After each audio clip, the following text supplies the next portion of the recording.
ذلك الكتاب لا ريب فيه هدى للمتقين। তাফসীর মাহফিল চ্যানেলে আপনাকে স্বাগতম। আমাদের আজকের বিষয় সূরা নাহল 1 থেকে 32 নম্বর আয়াত, অনুবাদ এবং সংক্ষিপ্ত তাফসীর।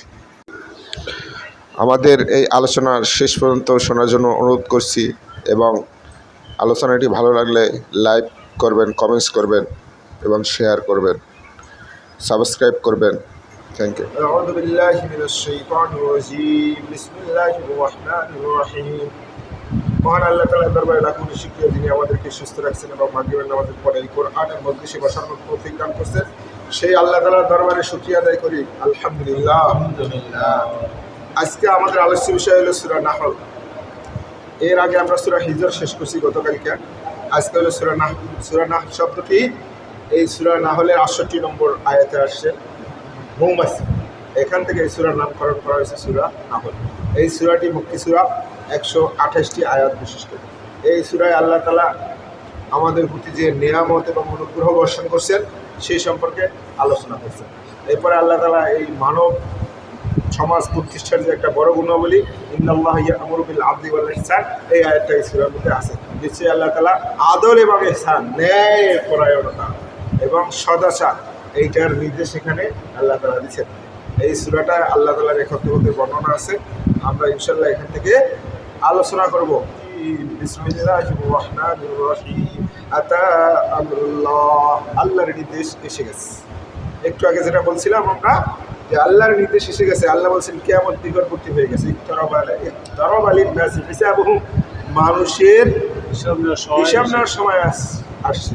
আল্লাহ সূরা কমারে বলছেন না, শাক্কাল কমার, চন্দ্র বিদীর্ণ হয়ে গেছে, কিয়ামতের লক্ষণ। এরপর আল্লাহ রাসূল সাল্লাল্লাহু আলাইহি ওয়াসাল্লাম বলছেন কিয়ামতের বড় বড় 10টা লক্ষণ আছে, যেটার প্রথম লক্ষণ হলো ইমাম মাহদী আলাইহিস সালাম আসা।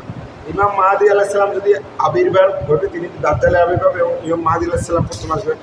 তিনি যদি চলে আসেন তাহলে আর কিয়ামত হতে বেশি সময় লাগবে না, একটার পর একটা ঘটতে থাকবে। যেরকম তসবির দানা মাথা ছিঁড়ে গেলে যেরকম একটার পর একটা পড়ে, এই কিয়ামতের আলামত প্রকাশ হওয়ার সাথে সাথে একটার পর একটা পড়তে থাকবে। সবচেয়ে বড় আলামত ছিল আল্লাহ রাসূল সাল্লাল্লাহু আলাইহি ওয়াসাল্লামের আগমন, শেষ নবীর আগমন কিয়ামতের বড় লক্ষণ। এবার শেষ 10টা লক্ষণের মধ্যে ইমাম মাহদী আলাইহিস সালামের আগমন। এখন কিন্তু সেই প্রেক্ষাপট একবারে পরিপূর্ণভাবে হয়ে গেছে। সকল আলেম শ্রেণীও একমত যে বর্তমান বিশ্বের যে অবস্থা, এতে আল্লাহ তাআলার মনোনীত ব্যক্তি, সে যাই হোক, ইমাম মাহদী আলাইহিস সালাম আসার যদি সময় হয়, তিনি ছাড়া এই বর্তমান প্রেক্ষাপটে এই বিশ্বে আর খেলাফত প্রতিষ্ঠা করার কোনো সুযোগ নাই। এবং তাই বোঝা যায় যে আল্লাহ রাসূল সাল্লাল্লাহু আলাইহি ওয়াসাল্লাম সাহাবীরা চলে যাওয়ার পরে 1924 সাল পর্যন্ত খেলাফত ছিল। 1924 সাল, মাত্র 100 বছর আগে শেষ হয়ে গেছে। যেমন আল্লাহ রাসূল সাল্লাল্লাহু আলাইহি ওয়াসাল্লাম আসার আগেই সমস্ত নবী বন্ধ ছিল, মেলা কোনো নবী নাই পৃথিবীতে। মানুষ পাগল হয়ে গেছে, নবী নাই। আমরা যেরকম খলিফা নাই, আমরা অনুভব করতেছি খলিফা না থাকার দুর্বলতা কত বড়। সারা বিশ্বে মুসলমানরা সব জায়গায় নির্যাতিত হয়েছে, যেখানে যা হয় সব দোষ পড়ে মুসলমানদের। এই জন্য এখন সবাই একমত যে এখন ইমাম মাহদী আলাইহিস সালাম আসা ছাড়া আর কোনো খেলাফত প্রতিষ্ঠা হওয়ার সম্ভাবনা আমরা দেখতেছি না। আমরা যারা আলেম সমাজ আছে তারা বলতেছে এখন ইমাম মাহদী আলাইহিস সালাম যখন আসবেন, এরপরেই আসবে দাজ্জাল। ইমাম মাহদী আলাইহিস সালাম আয়েশা খেলাফত প্রতিষ্ঠা করার মাঝেই দাজ্জালের আবির্ভাব করবেন। তিনি মাত্র 7 বছর থাকবেন। এরপরে তাকে ধ্বংস করার জন্য ঈসা আলাইহিস সালাম আসবেন আসমান থেকে। তারপরে ইয়াজুজ মাজুজ আসবে। তারপরে ভূমি ধস হবে, পূর্ব পশ্চিমার আরব আসে। তারপরে ধোঁয়া বের হবে, এরকমভাবে 10টা হবে। সূর্য পশ্চিম দিকে উঠবে, আগুনের কুণ্ডলী বের হবে, এরকম বড় বড়। এগুলা একটার পর একটা আসতে থাকবে, একটার পর একটা আসতে থাকবে। এখন যদি আমরা বুঝতে পারি ইমাম মাহদী আলাইহিস সালাম চলে আসছে, তাহলে এরপরে আর অপেক্ষা করার কোনো সুযোগ নেই। এই জন্য বলা হয়েছে যে ঈসা আলাইহিস সালাম যখন আসবেন এবং পুরাপুরি সারা বিশ্বে কোনো আর জিজিয়া গ্রহণ করা হবে না। হয় তুমি মুসলমান, না হলে তোমার বিরুদ্ধে যুদ্ধ, তোমাকে মৃত্যুদণ্ড দেওয়া হবে। এখন যেরকম আপনার মুসলিমরা যে জিজিয়া কর দিয়া যেরকম থাকতে পারে নিরাপত্তার সহিত, তখন এটা থাকতে পারবে না। সমস্ত কিছু বন্ধ, শিরকের দরজা বন্ধ। তখন মানুষের কাছে পরকাল এতটা স্পষ্ট হবে যে একটা সেজদা দেওয়া মানুষের কাছে এত গুরুত্বপূর্ণ মনে হবে। একটা আল্লাহ রাসূল সাল্লাল্লাহু আলাইহি ওয়াসাল্লাম বলছেন, একটা স্বর্ণের গরুর মাথার মতো, একটা মাথার মতো স্বর্ণের চাইতেও একটা সেজদা এত দামি হবে মানুষের কাছে। কারণ স্বর্ণের দাম থাকবে না, ওটা দিয়ে কি করবো, আমি তো যে কোনো সময় মারা যাবো, স্পষ্ট হয়ে গেছে মানুষের কাছে, সব কিছু মিলে গেছে, সব কিছু মিলে গেছে। তখন ওগুলার দিকে মানুষের খেয়ালই থাকবে না, তখন সবার একটাই ধান্দা থাকবে যে কীভাবে আল্লাহ তাআলার সন্তুষ্টি অর্জন করা যায়। আল্লাহ বলছেন আতা আমরুল্লাহ, আল্লাহর নির্দেশ এসে গেছে, ফালা তাস্তাজিলু, সুতরাং তোমরা এটার জন্য তাড়াহুড়া করো না, তোমরা এই কিয়ামতের জন্য তাড়াহুড়া করো না। সুবহানাহু, আল্লাহ হলেন পবিত্র, ওয়া তাআলা, সবার ঊর্ধ্বে, আম্মা ইউশরিকুন, তারা যে ব্যাপারে শিরিক করে এর ঊর্ধ্বে, এর সমকক্ষ নাই। তুলনা করা যায় কার সাথে? মানুষে। সৃষ্টিকর্তা আর সৃষ্টি এটা কখনোই এক হতে পারে না। আল্লাহ বলছে তারা যে ব্যাপারে আল্লাহর সাথে শিরিক করে, আল্লাহ এর সাথে পবিত্র এবং অনেক ঊর্ধ্বে, বহুগুণ ঊর্ধ্বে। ইউনাজ্জিলুল মালাইকা, তিনি ফেরেশতা নাজিল করেন, রূহ জিবরাইল আলাইহিস সালামের মাধ্যমে, মিন আমরিহি, তার আদেশ, জিবরাইল আলাইহিস সালামের মাধ্যমে আল্লাহর আদেশ, ওহী প্রেরণ করেন, আলা মাইয়াশাউ মিন ইবাদিহি, তার বান্দাদের মধ্যে থেকে যাকে ইচ্ছা বাছাই করে তার কাছে পাঠান, তাই না? আল্লাহ রাসূল সাল্লাল্লাহু আলাইহি ওয়াসাল্লাম বলছেন না যে নবুয়তের দরজা বন্ধ, কিন্তু আল উলামা ওয়ারাসাতুল আম্বিয়া, আলেমরাই থাকবে নবীদের ওয়ারিস। আর নবীরা ধন সম্পদ রেখে যান না, তারা রেখে গেছেন কি? কোরআন এবং সুন্নাহ। এটার যে অংশটুকু অর্জন করতে পারলো সে সেইটার ওয়ারিস হলো। আল্লাহ বলছেন যে আমি বান্দাদের মধ্যে যাকে ইচ্ছে তাকে বাছাই করে তার কাছেই আমি পাঠাই। কি আদেশ? আনজিরু, তোমরা সতর্ক করো এই ব্যাপারে যে আন্নাহু লা ইলাহা ইল্লা আনা, আমি আল্লাহ ছাড়া আর কোনো ইলাহ নাই, ফাত্তাকুন, সুতরাং তোমরা তাকওয়া অবলম্বন করো। আল্লাহ বলছেন দুনিয়ার মধ্যে আমি মানুষদের মধ্যে বাছাই করে নবী সাব্যস্ত করি, তারপর তার কাছে আমি ওহী পাঠাই, এই নির্দেশ দিয়ে যে মানুষকে সতর্ক করো যে আমি ছাড়া আর কোনো ইলাহ নাই, সুতরাং আমাকেই তোমরা ভয় করো। আল্লাহ তো বলছেনি মানুষের মর্যাদা এমন নয় যে আল্লাহ শাসন কথা বলবে, যার কারণে আল্লাহ এই সিস্টেম দিয়ে পৃথিবীতে পাঠিয়েছেন। খালাকাস সামাওয়াতি ওয়াল আরদা বিল হক, খালাকাস সামাওয়াতি ওয়াল আরদা বিল হক, আল্লাহ আসমান এবং জমিন সৃষ্টি করেছেন সত্য সহকারে, একবারে যথাযথ সত্য সহকারে। তাআলা আম্মা ইউশরিকুন, তারা যে শরীক করে এর থেকে আল্লাহ তাআলা অনেক ঊর্ধ্বে। খলাকাল ইনসানা মিন নুতফা, আল্লাহ বলছেন আমি মানুষকে সৃষ্টি করছি নুতফা থেকে, সামান্য বীর্য থেকে, সূত্রকীট থেকে। বীর্যের ভিতরেও লক্ষাধিক সূত্রকীট থাকে, ওখান থেকে সামান্য একটা সূত্রকীট যেটা কেউ দেখতে পায় না, সেখান থেকে আল্লাহ মানুষকে সৃষ্টি করছেন। কিন্তু এই মানুষই যখন আবার পূর্ণ শক্তিশালী হয় তখন সে ঝগড়াটে হয়ে যায়। হাজারো উদাহরণ দেয়, বলে দেয়ার ইজ নো গড, সৃষ্টিকর্তা বলতে কেউ নাই। আল্লাহ বলছেন সে নিজের সৃষ্টি সম্পর্কে ভুলে যায়, সূরা ইয়াসিনের মধ্যে আছে। সে আল্লাহর সাথে শিরক করে, নিজের সৃষ্টি সম্পর্কে ভুলে যায় যে কোন জিনিস থেকে তাকে সৃষ্টি করা হয়েছে, শুক্রকীট, ছোট্ট একটা জিনিস থেকে। এখন সে পূর্ণাঙ্গ যখন হইল তখন সে আল্লাহর ব্যাপারে, সৃষ্টিকর্তার ব্যাপারে সে বদনবোধ করে। আল্লাহ বলছেন আমি চতুষ্পদ গৃহপালিত প্রাণীও সৃষ্টি করছি, কি জন্য? লাকুম ফিহা দিফ, এর ভিতরে আছে তোমাদের জন্য শীত নিবারক। আল্লাহ এর ভিতরে আমরা যাতে শীত থেকে বাঁচতে পারি এই জন্য দেখেন না কিছু কিছু প্রাণী আছে যাতে প্রচুর পশম হয়, ওখান থেকে তৈরি করা হয়। আল্লাহ বলছেন এর ভিতরে আছে তোমাদের শীত নিবারক, আর বিভিন্ন রকমের উপকার। এই গবাদি পশু দ্বারা আমরা প্রচুর উপকার লাভ করি, যারা গ্রামে আছে কৃষি কাজ থেকে শুরু করিয়া তার যে গোবরটা আল্লাহ এমনভাবে করে দিচ্ছে যে ওটাও জ্বালানি হিসেবে ব্যবহার হয়, ফেলে দেওয়া লাগে। কত সুন্দর। আল্লাহ বলছেন ওয়ামিনহা তাকুলুন, শুধু এইটাই না, ওখান থেকে তোমরা খেতেও পারো, ওখান থেকে তোমরা খাও, মাংস খাও। এটাও আল্লাহ আমাদের জন্য একটা বিশেষ অনুগ্রহ নিয়ামত দান করছেন। ওয়ালাকুম ফিহা, আর এই প্রাণীর মধ্যে আছে তোমাদের জন্য জামালুন, চিত্তাকর্ষণ, এই আকর্ষণ।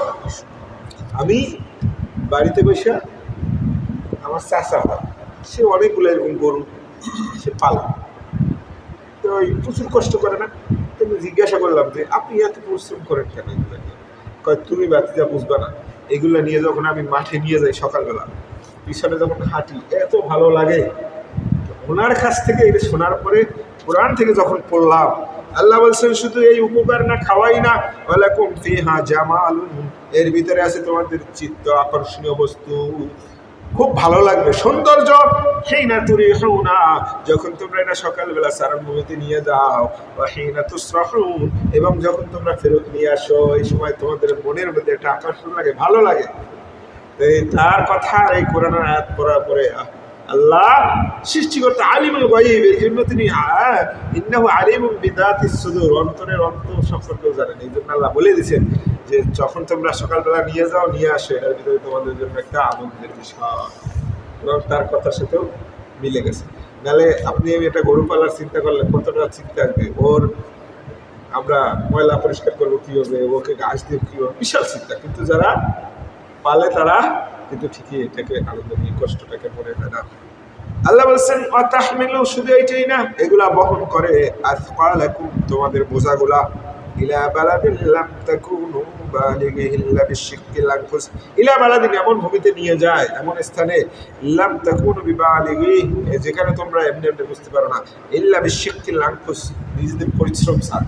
ওখানে যদি ওই বোঝা নিয়ে, এখন তো আমাদের গাড়ি করা হয়েছে, এখন আফগানিস্তান থেকে শুরু করে পাকিস্তানে, ফিলিস্তিনে গাধা ছাড়া নিতে পারে না, ওদের তো যানবাহন না, চলতে পারে না, বোমা মাইরে মাইরে শেষ করে দিচ্ছে। পাহাড়ে যারা থাকে এরা ম্যাক্সিমাম গাদায় করে নিয়ে যায় উঁচু উঁচু জায়গায়। আল্লাহ বলছেন যে এইগুলায় তোমাদের বোঝা বহন করে, আমি এই জন্য বানাইছি যাতে তোমরা ওই স্থানে যদি মালামাল নিতে হইতো তোমাদের প্রচুর পরিশ্রম করা লাগতো, কষ্ট করা লাগতো, কিন্তু আমি আল্লাহ এই ব্যবস্থা করে দিছি। ইন্না রব্বাকুম লারাউফুর রহিম, কারণ তোমাদের রব, ইন্না রব্বাকুম, তোমাদের রব, লারাউফুর রহিম, তিনি হলেন দয়াশীল এবং স্নেহময়ী, মায়াশীল, খুবই মানুষের প্রতি ভালোবাসা আছে আল্লাহ তাআলার। আল্লাহ বলছেন যে আমি তোমাদের প্রতি প্রেমময়ী, দয়ালু, ভালোবাসা দৃষ্টিতে আল্লাহ সবসময় আমাদেরকে দেখেন, এই জন্যই আমাদের ক্ষমা করে দেন। আল্লাহ বলছেন না যে মানুষ জুলুম করার পরও আমি তাদেরকে ক্ষমাশীল, আমি আল্লাহ ক্ষমাশীল। আল্লাহ কেন এগুলো বলতেছেন? ওই যে প্রথম বলছেন যে আমি আল্লাহ, আমি ছাড়া কোনো ইলাহ নাই, আমারই ইবাদত করতে হবে। এই জন্য বলে দিচ্ছেন তোমাদের জন্য আমি কি কি করতেছি, কি কি সৃষ্টি করছি তোমাদের আরামে থাকার জন্য। ওয়াল খাইরা, আর তোমাদের ঘোড়াগুলা, ওয়াল বিগালা খসর, ওয়াল হামিরা, আর আছে কি গাধা, লিতারকাবুহা, এগুলার উপর তোমরা পিঠে চড়ো, এগুলার উপরে তোমরা বহন করো মালামাল। এই জন্য এই তিনটা জিনিস খাওয়া, ঘোড়ার ব্যাপারে মতভেদ আছে, বাট ম্যাক্সিমাম হলেও ঘোড়া খাওয়া হারাম, ঘোড়ার মাংস খাওয়া আমরা কেউ খাই না। তাই আল্লাহ আগেরগুলা বলছেন তোমরা এর থেকে খাও, গৃহপালিত প্রাণী, এগুলো আমরা খাই।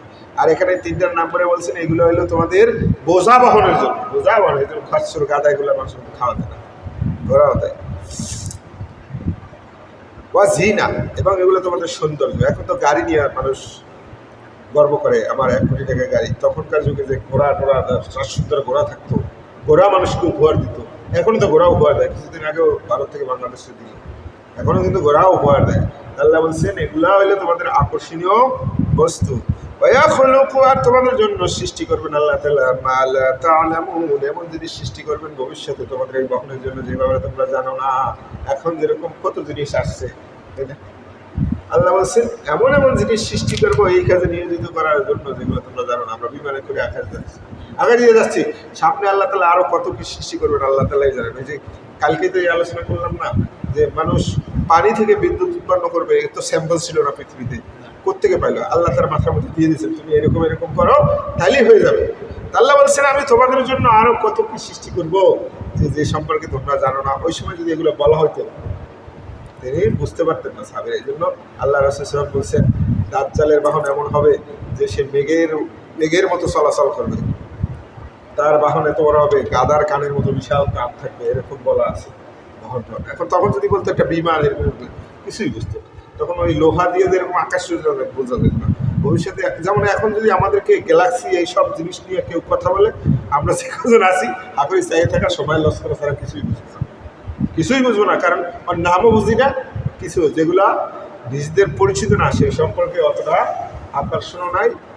তাই আল্লাহ বলছেন আমি এমন জিনিস সৃষ্টি করব যে সম্পর্কে তোমরা জানো না, এখনো তোমাদের সেই অভিজ্ঞতা হয় নাই। তাহলে এই কথা বর্তমানের জন্য ভবিষ্যতে আরো কত কি আসবে আমরা জানি না। আল্লাহ, আর আল্লাহর উপরেই কসদুস সাবিল, সঠিক পথ, সহজ পথ, এটা আল্লাহই জানে।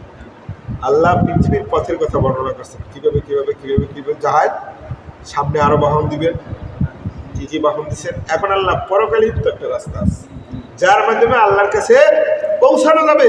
আল্লাহ দুনিয়াটা বলার পরে বলছেন যে আলাল্লাহি কসদুস সাবিল, সহজ সরল পথ আল্লাহ তাআলার কাছে। আল্লাহ যেটা বর্ণনা করছেন হাযা সিরাতি মুস্তাকিমা, আল্লাহ কতগুলো বড় বড় কাজের কথা বলে বলছেন এটাই আমার সহজ সরল পথ। তা আল্লাহ বলছেন পরকালীন রাস্তা যেটা আল্লাহর কাছে পৌঁছাবে সেটাও আল্লাহ যাকে ইচ্ছা তাকে দেখাই দেন, এটাও আল্লাহর কাছে। অমিনহা জাইর, এবং কঠিন বক্রপথগুলোও আছে। আল্লাহ রাসূল সাল্লাল্লাহু আলাইহি ওয়াসাল্লাম একটা দাগ টানলেন এবং বললেন, আরও পাশে 4টা দাগ টানলেন, তারপর বললেন এটা হলো সহজ সরল পথ। আর এই যে পথগুলো দেখতেছো পাশে, এর প্রত্যেকটা দরজায় শয়তান আছে, শয়তান বসে আছে। যখন এই যাত্রী এখান দিয়ে যাইতে থাকে তখন ওই শয়তান তাদেরকে আহ্বান জানায়, যারা ডাইরিভাবে ঢুকে তারা ধ্বংস হয়ে যায়, আর যারা সহজ সরল পথে থাকে ওই যে সোজা পথ, ওই সঠিক গন্তব্যে বুঝতে পারে। তা আল্লাহ বলছেন পরকালীন গন্তব্য এরকম সহজ সরল পথ আছে, আবার বক্রপথও আছে। ওয়ালাউ শাহ, যদি আল্লাহ চাইতেন লাহাদাকুম আজমাইন, সবাইকে হিদায়াত দিতে পারতেন। আল্লাহর কোটি কোটি কোটি কোটি সৃষ্টি আছে যারা আল্লাহর তাসবিহ তাহলিল ছাড়া আর কিছুই করে। এমন ফেরেশতা আছেন আসমানে যে শুরু থেকে শেষ পর্যন্ত রুকু অবস্থায় আছেন, সেজদা অবস্থায় আছেন, দাঁড়ানো কিয়াম করা অবস্থায় আছেন। কিয়ামত হইলে মাথা উঠাইয়া তারপরও বলবে আল্লাহ তাআলার কোনো ইবাদতই করতে পারলাম না। তাহলে এরকম হাজারো জিনিস যারা আল্লাহর আদেশের বাইরেই যেতে পারে না,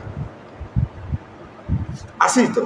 এই জন্য আল্লাহ বলছেন যে আমি চাইলে তোমাদেরও সবাই হোক, কিন্তু আমি তো সৃষ্টি করছি এই উদ্দেশ্যে, দেখি তোমরা কি করো, তাই না? সবাই আল্লাহর কথা শুনে আল্লাহর তাসবিহ করে। এই জন্য আল্লাহ 2টা জাতি সৃষ্টি করলেন, জিন এবং ইনসান, দেখার জন্য যে এদেরকে একটু স্বাধীনতা দিই, দেখি এরা কি করে। আল্লাহ বলছেন আমি চাইলে সবাইকে হিদায়াত দিতে পারতাম। হুয়াল্লাযী, তিনি আল্লাহ, আনজালা মিনাস সামাই মা, আসমান থেকে পানি বর্ষণ করেন, লাকুম, তোমাদের জন্য, মিনহু শারাব, যার থেকে তোমরা পান করতে পারো। আল্লাহ পানির ব্যবস্থা, তখন খাবারের ব্যবস্থা বলছেন, এরপরে রাস্তার কথা বলছেন, এখন পানীয়র কথা আল্লাহ বলে আসছেন যে আমি তোমাদের জন্য আসমান থেকে পানির ব্যবস্থা করছি পান করার জন্য। অমিনহু শাজারুন ফীহি তুসিমুন, আর এই পানির মাধ্যমেই গাছপালা হয়, লতাপাতা হয়, যেগুলো তোমাদের পশুগুলো খায়, গৃহপালিত এই যে প্রাণী, তাদের খাদ্যগুলো আল্লাহ এর মাধ্যমে ব্যবস্থা করে দিয়েছেন। মাঠে একবারে চৌচির থেকে ফেটে, আবার বৃষ্টি হলে ওখানে ঘাস হয়ে যায়, একবার বড় বড় গরু, আমরা যেগুলো চিনি সাধারণত সেগুলোই বলি, উঠ তো আমরা চিনি। উঠের কথা শুনলাম যে ওর নাকি সারাদিন পাথরই চাপতে থাকে, অতি ওর পেট ভরে যায়, অতি ওর শখ আছে। আমি আশ্চর্য হয়ে গেছি, আমার সাথে যে একজন ড্রাইভার ছিল, ওই মেলা দিন দিতেছিল ওমা ওইসব এলাকায়, তো বললাম ও সব কিছু খায় কি? বললো উঠে খায় কিছু, ওই যে আমরা কাঁটাযুক্ত ছোটো ছোটো গাছ আছে ওইটা খায়, আর ম্যাক্সিমাম হইলো সারাদিনের পাথর চাটতে থাকে, ওর ভিতরেই ওর সব কিছু কল্পনার বাইরে না, আমরা দেখি না। এই জন্য তাহলে আরবের মরুভূমির উঠগুলো কি খেয়ে বাস, গাছপালা আছে, কিছুই খাইছে। তাই আল্লাহ বললেন যে ওর মাধ্যমে আমি তোমাদের এই গৃহপালিত জন্তুরও খাবার ব্যবস্থা করে দিছি। এর ভিতরেই আবার তোমাদের জন্য তৈরি হয়, আল্লাহ উদ্ঘাটন করেন শস্য ক্ষেত্র, জাইতুন গাছ, খেজুর গাছ, আনাব, আঙ্গুর গাছ, যেগুলো আরবে হয় তাদের পরিস্থিতি ছিল, আল্লাহ এগুলোর কথা বলছেন। অমিন কুল্লি সামারাত, শুধু এইগুলো না, হাজার হাজার 100 রকম ফল, সমস্ত ফল এই পানির মাধ্যমে আল্লাহ গঠন করেন। ইন্না ফি যালিকা, নিশ্চয়ই এই ঘটনার মধ্যে লায়াতাল লিকাউমিন ইয়াতাফাক্কারুন, যারা চিন্তাশীল লোক, গবেষণা করার লোক, তাদের জন্য এতে নিদর্শন আছে। আল্লাহ বলছেন যে আমি তোমাদের জন্য উদ্ঘাটন করছি জমিন থেকে শস্যক্ষেত্র, জাইতুন গাছ, খেজুর গাছ, আঙ্গুর গাছ এবং সমস্ত ফল ফলাদি, এর ভিতরে চিন্তাশীল লোকদের জন্য নিদর্শন আছে। ওয়াসাখখারা লাকুমুল লাইলা ওয়ান নাহার, রাত এবং দিনকেও তোমাদের জন্য নিয়োজিত রাখছি। ওয়াশ-শামসা ওয়াল কামার, চন্দ্র সূর্য, ওয়ান নুজুম এবং তারকা মুসাখখারাতুন বিআমরিহি, এগুলো আল্লাহর আদেশের নিয়ন্ত্রণাধীন, আল্লাহর আদেশ অনুযায়ী তারা চলতেছে নির্দিষ্ট গন্তব্য অনুযায়ী, ইলা আজালি মুসাম্মা, নির্দিষ্ট সময়। আমরা পৃথিবীতে যা কিছু দেখি মানুষ সৃষ্ট কিছুদিন পর থাকে না, কিন্তু সেই জন্মের পর থেকে এই পৃথিবী চন্দ্র সূর্য দেখতেছি, কোনোদিন দেখলাম না সূর্যের একটা অংশ ভেঙে পড়ছে বা চক্রে। এখান থেকেই বোঝা যায় যে আল্লাহ তাআলার আদেশ। আল্লাহ বলেছেন ওমা যারা লাকুম ফিল আরদি মুখতালিফান আলওয়ানুহু, ওমা যারা লাকুম, তোমাদের জন্য সৃষ্টি করছি, ফিল আরদি, জমিনে, মুখতালিফান আলওয়ানুহু, বিভিন্ন রং বেরঙের জিনিস, তাই না? এত সুন্দর কিছু এলাকায় মাঝে মাঝে আমরা দেখতে পাই আপনার ফেসবুক বা ভিডিওর ভিতরে এমন সুন্দর দৃশ্য, যেখানে আল্লাহ পাহাড়ের কথা বলছেন যে বিভিন্ন রঙের পাহাড়, ওইটাও একটু দেখলাম, একটা কালো, একটা সবুজ, এত সুন্দর লাগে দৃশ্যগুলা। এবং আমরা এই যে বিভিন্ন রঙের জামা কাপড় বানাইছি, এগুলো কোত্থেকে? ওই গাছ থেকেই আল্লাহ সৃষ্টি করেছেন, ওই গাছটা থেকে ওই রং হবে, ওই কাঠ থেকে ওইটা হবে। আল্লাহ বলছেন যে তোমাদের জন্য পৃথিবীতে আমি কত সুন্দর সুন্দর রং বেরঙের জিনিস আবিষ্কার তৈরি করে দিছি। ইন্না ফি যালিকা লাআয়াতান লিকাওমিন ইয়াযাক্কারুন, যারা উপদেশ গ্রহণ করতে চায় তাদের জন্য এতে অনেক নিদর্শন আছে।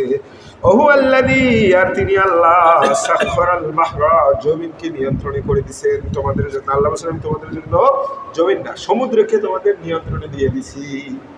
লিতাকুলু মিনহু লাহমান তারিয়া, যাতে ওখান থেকে তোমরা তাজা তাজা খাবার খেতে পারো, মাছ মাংস, তাই না? মাছেরই মাংস, বড় বড় মাছ।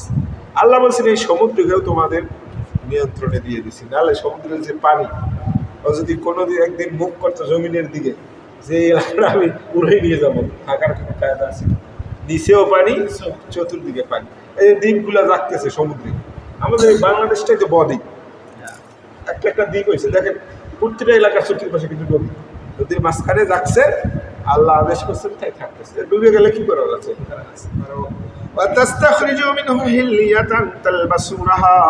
আর ওখান থেকে তোমরা বিভিন্ন মণিমুক্ত সংগ্রহ করতে পারো, যেগুলো তোমরা পরিধি হিসেবে ব্যবহার করো, সব বিভিন্ন অলংকার সামগ্রী। দেখেন না, সমুদ্রে তেল গ্যাস অনুসন্ধান করে, সমুদ্রে সম্পদ আহরণ করে।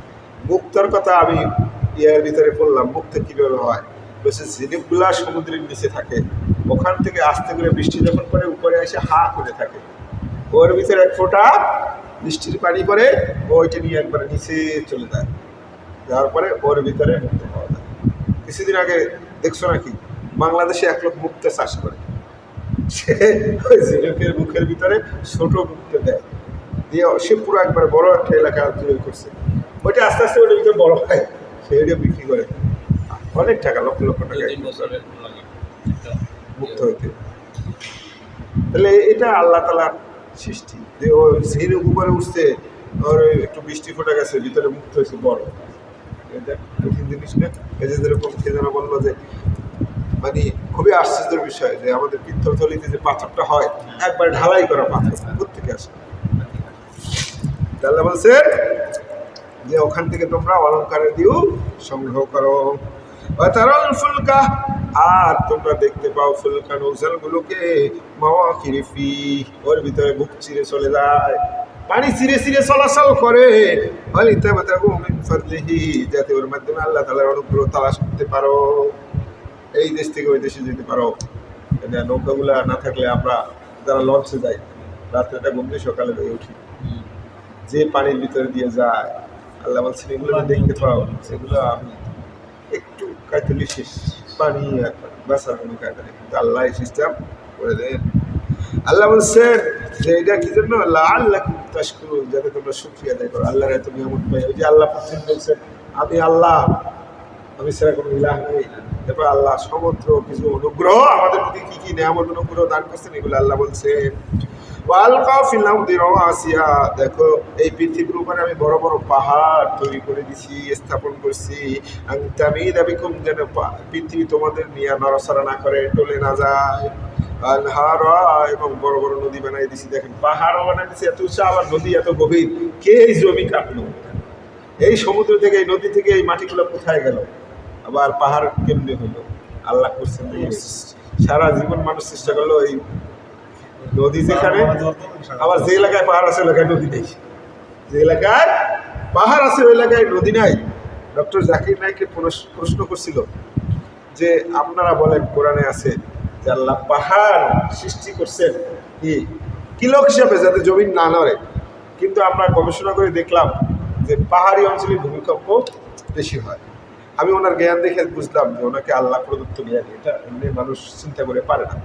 সে এমন সুন্দর উত্তর দিছে যে ডাক্তাররা কি করে, রোগীকে চিকিৎসা করে। এখন অসুস্থ মানুষ কি হাসপাতালে বেশি না বাসায় বেশি? সহজ, এত সুন্দরভাবে বুঝেছে। ডাক্তাররা লোক সুস্থ করে, কিন্তু অসুস্থ লোকগুলো তো ডাক্তারদের কাছেই থাকে। তাই ভূমিকম্প জমি যাতে না নাড়ে এই জন্য পাহাড় আল্লাহ কিলো হিসেবে ব্যবহার করছেন, এই জন্য ওখানে তো ভূমিকম্প বেশি। এটা আল্লাহ প্রদত্ত জ্ঞান ছিল, এটা বলা সম্ভব না। আপনি আমি বলে হা করে থাকতাম। সে বলছে যে ডাক্তাররা রুগীর চিকিৎসা করে, কিন্তু দেখা যায় ডাক্তারদের কাছেই তো রুগী সব, অন্য জায়গায় তো নাই। আল্লাহ বলছেন যে তোমাদের জন্য পাহাড় সৃষ্টি করছি যেন পৃথিবী টলে না যায়, নড়াচড়া না করে, আর সৃষ্টি করছি সমুদ্র, আর বিভিন্ন পথ করে দিছি যাতে তোমরা সঠিক পথ দিয়ে যাইতে পারো। পথ না করে দিলে ঢাকা থেকে বরিশাল যে লসগুলো যায়, বড় বড় নদী, ছোট নদী, বাঁকে বাঁকে বাঁকে বাঁকে কীভাবে যায়, তাই না? আল্লাহ বলছেন করে দিছি, আরো করে দিছি। আল্লাহ বলছেন আলামাত, আলামাত নিদর্শন, চিহ্নগুলো এক গ্রামের সাথে আরেক গ্রামের লেআউট ঠিক নেই। আপনি আপনার গ্রামে গেলেই চিনতে পারবেন, দেখবেন এক গ্রামে এখানে ফাঁকা, আর এক গ্রামে ওই বিশাল সংখ্যক বড় একটা গাছ। এই আমাদের বাড়ি যেতে অমুক জায়গায় বড় একটা গাছ আছে, ওই গাছটার কাছে গেছো, ওখানে আছে। প্যাটার্ন আল্লাহ একরকম করে নাই, তাই না? এমন এলাকায় দিচ্ছেন জনবসতি, আর এক এলাকা ফাঁকা। আবার বর্তমানে আপনি যে কোনো একটা স্টেশনে গেলেই বোঝা যায় এই স্টেশনটা ওই এলাকায়। আল্লাহ বলছেন যে আমি তোমাদের জন্য চিহ্ন সৃষ্টি করে দিছি যাতে চলাচল করতে পারো, এবং তারকারা যে সৃষ্টি করে দিছি, সুখ তারা কি জানি বলে, ধ্রুব তারা, যেটার মাধ্যমে এখনো নাবিকরা দিক নির্ণয় করে। যারা এসে যায় না আসমানে, ওরা কিন্তু ওইটার দিকেই বেশি খেয়াল রাখে, কোথায় আসছে কিন্তু জানে আসমান, দেখলাম ওই দিকে যাওয়ার পরে ওরা ওই তারকাটার দিকে খেয়াল রাখে যে তারকাটা কোন দিকে আছে। সমুদ্রে যারা বড় বড় নাবিক, ওরা ওইটার দিকে খেয়াল রাখে। আল্লাহ বলছেন দেখো তোমাদের চলাচলের জন্য আমি নিদর্শন দিয়েছি এবং তারকা সৃষ্টি করে দিচ্ছি। এত তারকা সব দৌড়দৌড়ি করে, ওই ধ্রুব তারা কোথাও যায় না, ও উত্তর আকাশে একবারে ফিক্সড হয়ে থাকে যাতে মানুষ বুঝতে পারে। আবার এক সময় এটা ছিল না, এখন তো আল্লাহ তৈরি করে দিন চুম্বক, চুম্বক পাহাড় উত্তর আকাশে দিয়ে উত্তর দিকে দিয়ে দিচ্ছেন, তাই না? যাতে পূর্ব পশ্চিম দিক চেনা যায়, নাহলে তো বুঝতেই পারতাম না। ওই চুম্বকে আপনার লোহা একটা ঝুলাই রাখেও ওইদিকে হয়ে যায়। আল্লাহ তাআলা সৃষ্টি যাতে মানুষ বুঝতে পারে কোন দিকে যাচ্ছি। আল্লাহ বলছেন আমি তোমাদের জন্য চিহ্ন সৃষ্টি করে দিছি যাতে তোমরা পথ পাও। এরকম পরকালীন জীবনেও পরকালীন রাস্তায় আল্লাহ এরকম বিভিন্ন চিহ্ন নিদর্শন রাখছেন। এই জন্য যারা একটু আগায় একটু দেখে, একটু আগায় এরকম করতে করতে আর বান্দা হয়ে আল্লাহ তাআলার আবদাল হয়ে যায়। এখন তার নবী রাসূল দিতে পারবে না, এখন আবদাল হবে, আল্লাহ তাআলার আবদাল হয়ে যায়, আবেদ আল্লাহর খাস বান্দা হয়ে যায়। ইন্না ইবাদি, আজকে হুজুরে বললো না বাকি সময় ইয়া ইয়া তুহান নাফসুল মুতমাইন্না ইরজিই ইলা রাব্বিকা। আল্লাহ তাআলা বলছেন যে শোনো এত কিছু সৃষ্টি করলাম, আফামা ইয়াখলুকু, যে আল্লাহ এগুলো সৃষ্টি করেন, কামাল লা ইয়াখলুকু, যে কিছুই সৃষ্টি করে না, সে আর এই আল্লাহ কি কোনো সমান হয়? আফালা তাযাক্কারুন, এরপর কি তোমরা উপদেশ গ্রহণ করবে না? তোমরা যে মূর্তিগুলার পূজা করো এ তো কিছুই সৃষ্টি করতে পারে না, আর আল্লাহ এত কিছু সৃষ্টি করছেন, দুইটাকে কিভাবে সমকক্ষ করো?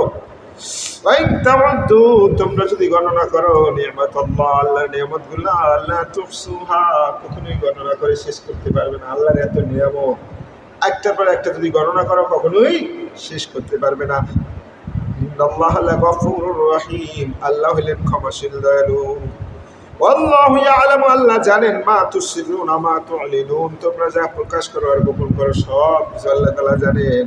ওয়াল্লাযীনা ইয়াদউনা মিন দুনিল্লাহ, আর যারা আল্লাহকে বাদ দিয়ে অন্য সৃষ্টিকে ডাকে, অন্য কাউকে ডাকে, লা ইয়াখলুকুনা শাইআ, তারা তো আসলে কিছুই সৃষ্টি করতে পারে না। ওহুম ইউখলাকুন, বরঞ্চ তারাই, ওদের হাতে সৃষ্টি, নিজেই মূর্তি বানায়, নিজেই ভাঙে, নিজেই ওদের দেবতা বানায়, এর সাথে আর হাম্মুক নাই।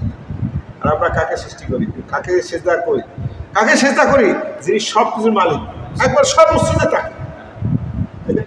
এগুলো মিলাইলে মিলানো যায়, অবশ্যই একজন সৃষ্টি করতে আছে, আর তাকেই তো আমরা সেজদা করতেছি। ওরা মাঝখানে আর কাউকে ডাকতে নেই। হিন্দুরা 33 কোটি দেবদেবী, বড় একটা সাপ দেখলেও যে পুজো করে, বড় একটা গাছ দেখলেও পুজো করে, বড় একটা হনুমান। কি যেন একদিন বললো, ভাই আমার এলাকায় বিশাল এক হনুমান আসলো, একটু পরে একবারে হিন্দুরা এসে ওখানে পুজো করা শুরু করেছে। দেবতা দেবতা এমন দেবতা, ওদের জিজ্ঞাসা করছিলাম, ওই দেবতা এক নারীর গর্ভে আসছে, আবার ওই দেবতা এমন দেবতা তার বিশ্বের মানুষ মানে। সৃষ্টিকর্তা যদি পৃথিবীতে আসে না, তাকে মানলো না, তাহলে সৃষ্টিকর্তার গুণবলী থাকলো? সৃষ্টিকর্তার গুণবলী থাকলো? তাদের ভগবানের নাম খোদাই করা। বলছে যে উনি পৃথিবীতে আসছে ভগবান তাদের, কিন্তু তারা বিশ্বের এতগুলো রাষ্ট্রে বিষয় দেয়, ঢুকতেই দেয় না। কেমন দেবতা? তারে ঢুকতে দিচ্ছে না। তার সৃষ্টিকর্তা পৃথিবীতে আসবেন আর তাকে মানুষ মানবে না, এটা হয়। কিন্তু এইটা যুক্তি আছে যে তিনি কাউকে তার বার্তাবাক্য পাঠালেন, বার্তাবাক্য মানতেও পারে, নাও মানতে পারে। এই ইচ্ছা শক্তিটা আল্লাহ দিচ্ছেন, পরে আল্লাহ বিচার করবেন। কিন্তু আল্লাহ আসছেন একজন মাতৃগর্ভে, মহিলার গর্ভ থেকে, তাহলে সে ওনার কাছে ঋণী হয়ে গেল না?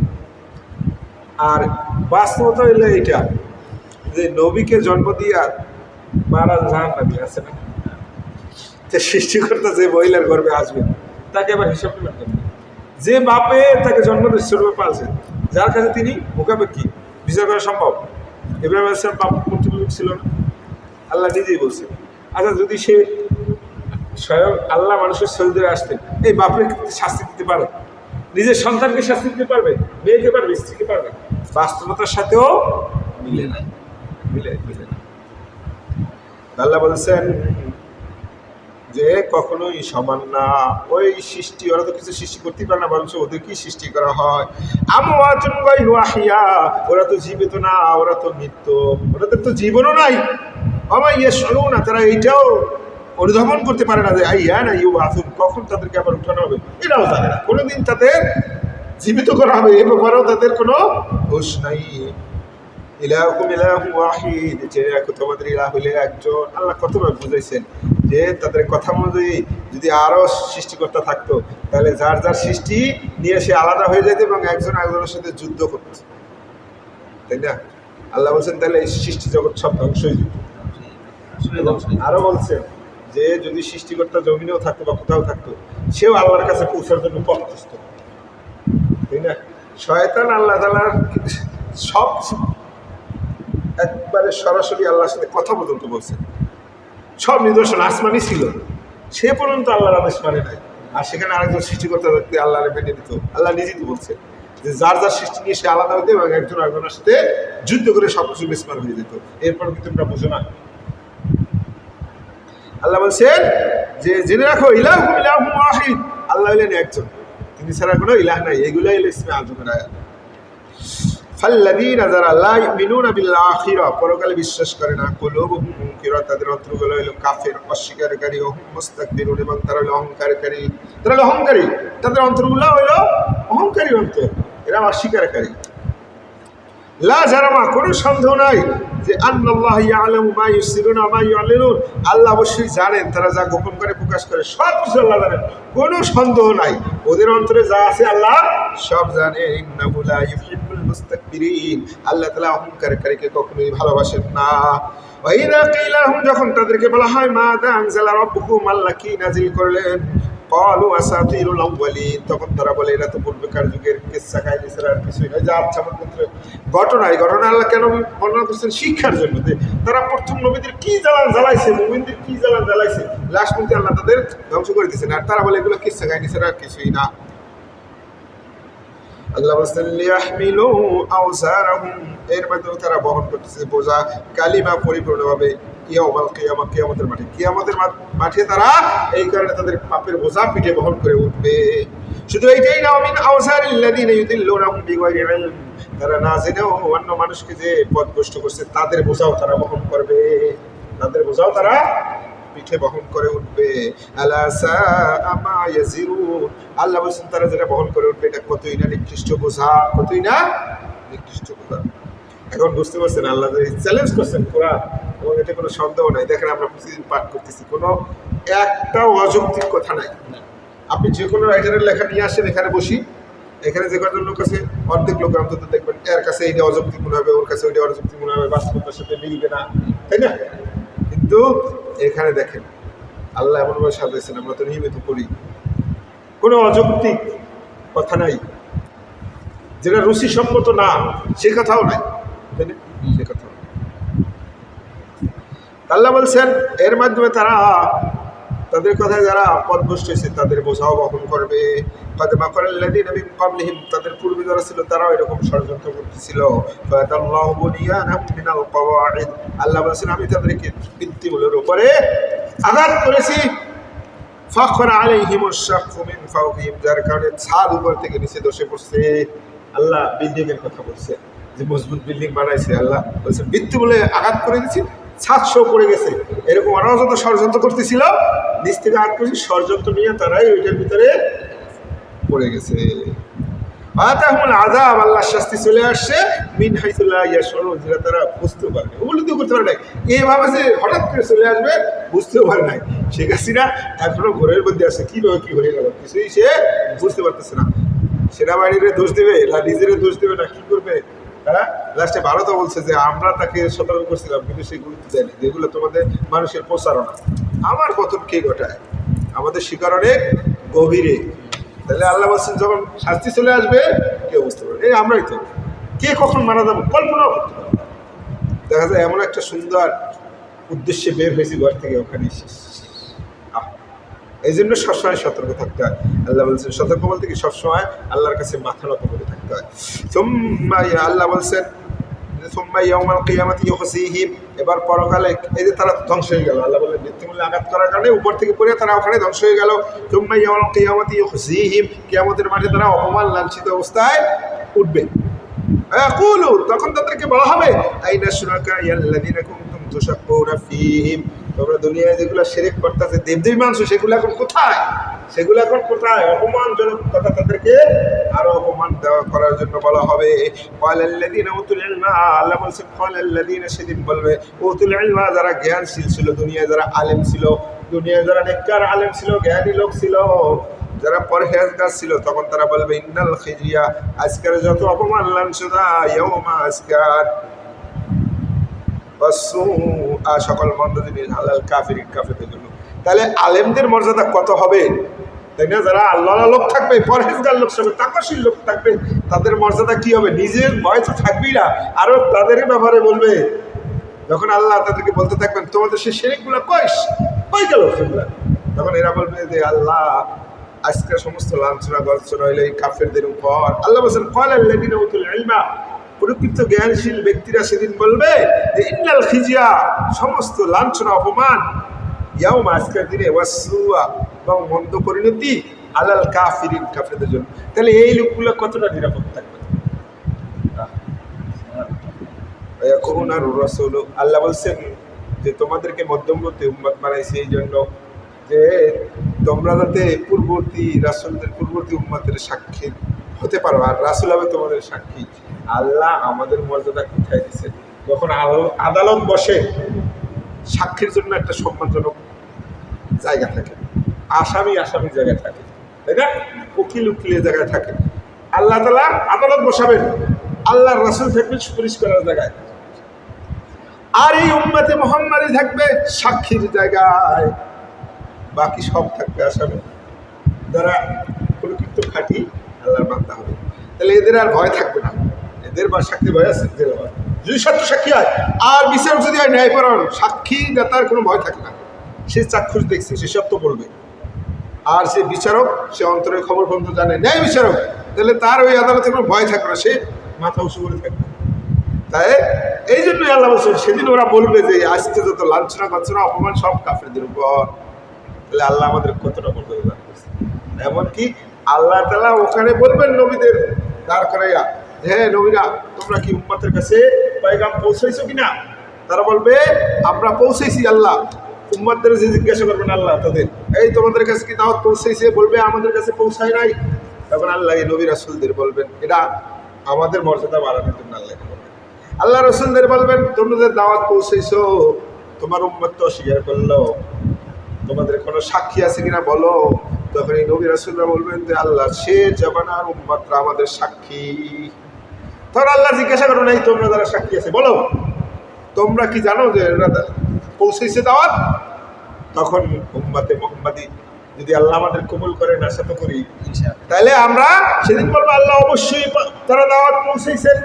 আল্লাহ জিজ্ঞাসা করবেন তোমরা কিভাবে জানলা? তখন আমরা বলবো আল্লাহ তুমি তো কোরআনে জানাই দিছো, লাকাদ আরসালনা নূহান ইলা কওমিহি ওয়া লাকাদ আরসালনা, এইভাবে আল্লাহ বলছেন না একজন আবার একজন আমি পাঠাইছি, নবী রাসূল পাঠাইছি। ওয়াইলা আদিন আখাহুম হুদা ওয়াইলা সামুদা আখাহুম সালিহ, আল্লাহ বলছে না। তখন আমরা বলবো আল্লাহ তুমি কোরআনে বলছো যে এই নবী তার উম্মতের কাছে দাওয়াত পৌঁছে দিছে, আল্লাহ এইটাই আমাদের সাক্ষী হিসেবে যথেষ্ট। আল্লাহ বলবেন তোমরা সত্য বলছো, কত মর্যাদা। এখানেও আল্লাহ ওইটাই বলছেন যে যারা প্রকৃত জ্ঞানী ব্যক্তি থাকবে তারা সেদিন সাক্ষী দিবে, ওই সময় বলবে যে আজকে সমস্ত অপমান লাঞ্ছনা সব কাফেরদের করে। তাহলে কতটা মর্যাদার সহিত আল্লাহ রাখবেন। আল্লাহ যেন এই দলে আমাদেরকে সামিল করেন, তাই না? আল্লাহ বলছেন আল্লাযীনা তাতাওয়াফাহুমুল মালায়েকাতু যালিমি আনফুসিহিম, আল্লাহ বলছেন ফেরেশতারা যখন জালেমদের রূহ কবজ করেন তাদের মৃত্যুদান ফালকাউস সালামা, সেদিন তারা আত্মসমর্পণ করবে এবং বলে মা কুন্না না'মালু মিন সু, আমরা তো কোনো খারাপ কাজ করি নাই, একেবারে অপরাধের মতো সোজা, আমরা কোনো ভুল করি নাই। বালা, আল্লাহ বলছেন অবশ্যই তারা করছে। ইন্নাল্লাহা আলিমুম বিমা কুনতুম তা'মালুন, আল্লাহ জানেন তোমরা যা করছো, গোপন করার কোনো কায়দা নাই। ওদিন একবারে আলিফের মতো হয়ে বলবে কিচ্ছু করি নাই, কিচ্ছু করি নাই, কিন্তু আল্লাহ বলছেন কোনো কিছু গোপন রাখার সুযোগ নাই, আল্লাহ সব জানেন। ফাদখুলুন, তোমরা ঢুকে যাও আবওয়াবা জাহান্নাম, জাহান্নামের দরজা দিয়া। আমরা ভিতরে করছি না 7টা দরজা, আল্লাহ বলছেন বলবেন যাও দরজাগুলা দিয়ে ঢুকে যাও, খালিদিনা ফিহা, ওখানে চিরস্থায়ী থাকো। ফালাবিসা মাতওয়াল মুতাকাব্বিরিন, এই অহংকারীদের যে স্থানগুলো হবে যেখানে থাকবে কতই না নিকৃষ্ট।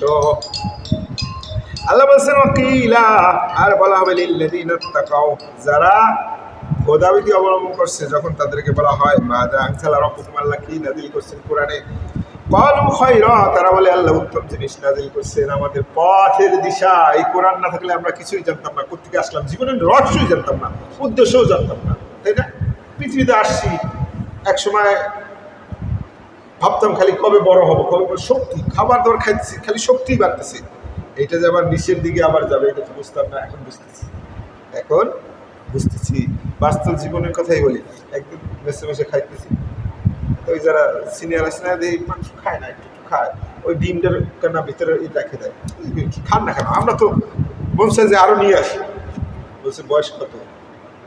তখন 35 হয় নাই, কম 35 বছরের উপরে যাক, এখন কিন্তু ঠিকই হিসাব চলে আসছে। যদি জোর করে খায়ও এরপরে কষ্ট হবে সারাদিন, পিঠের ভিতরে জ্বালা পোড়া, কোথাও শান্তি পাওয়া যায় না।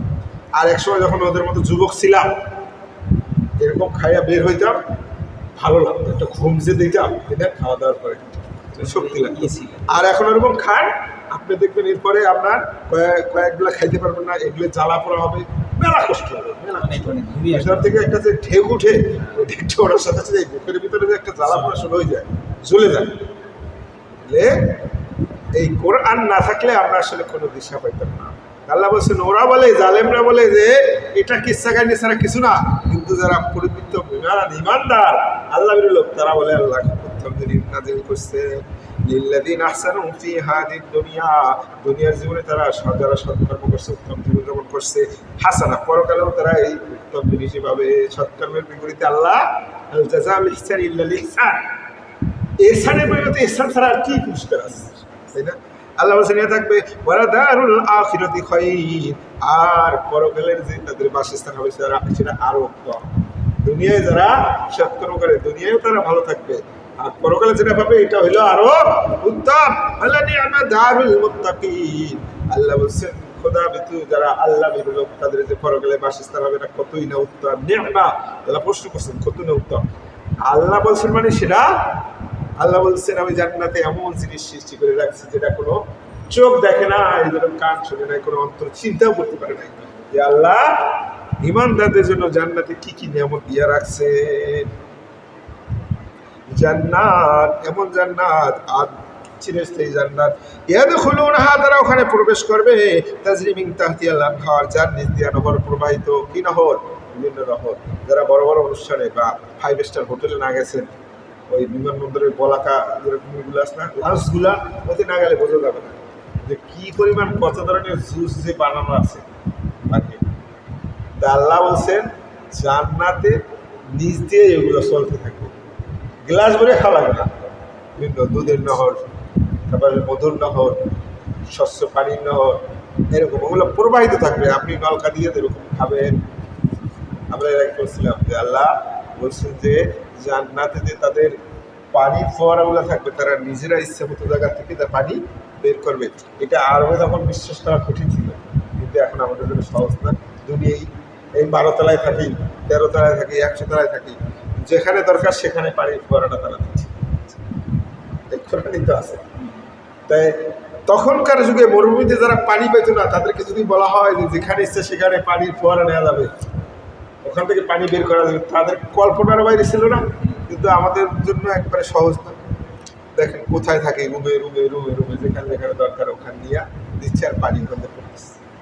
তাহলে জান্নাতেও যেগুলো সহজ হবে আল্লাহ এমনভাবে সৃষ্টি করে রাখছে, এগুলো বাস্তবতার সাথে মিশে। আল্লাহ বলছেন এর নিজ দিয়া নহর প্রবাহিত থাকবে, গ্লাস ভরে খাওয়া লাগবে না, ইচ্ছা খাওয়া, মাতালা হবে না আর ইয়া হবে না, বেরেনো হয়ে যাবে না। লাহুম ফিহা মা ইয়াশাউন, লাহুম শুধু জান্নাতে ওইটাই থাকবে না, লাহুম ফিহা ওখানে থাকবে মা ইয়াশাউন, যা ইচ্ছা মনে চাইবে তাই। যদি মনে চাই যে আল্লাহ একটু ঘুরবো, জান্নাতগুলো দেখবো, দেখবেন ঘোড়া চলে আসবে বা বাহন চলে আসবে, ঘুরতে থাকবে। আল্লাহ অমুকের বাড়ি আজকে যেতে মন চায় যাবে, বাজারে ঘোরাফেরা করবেন,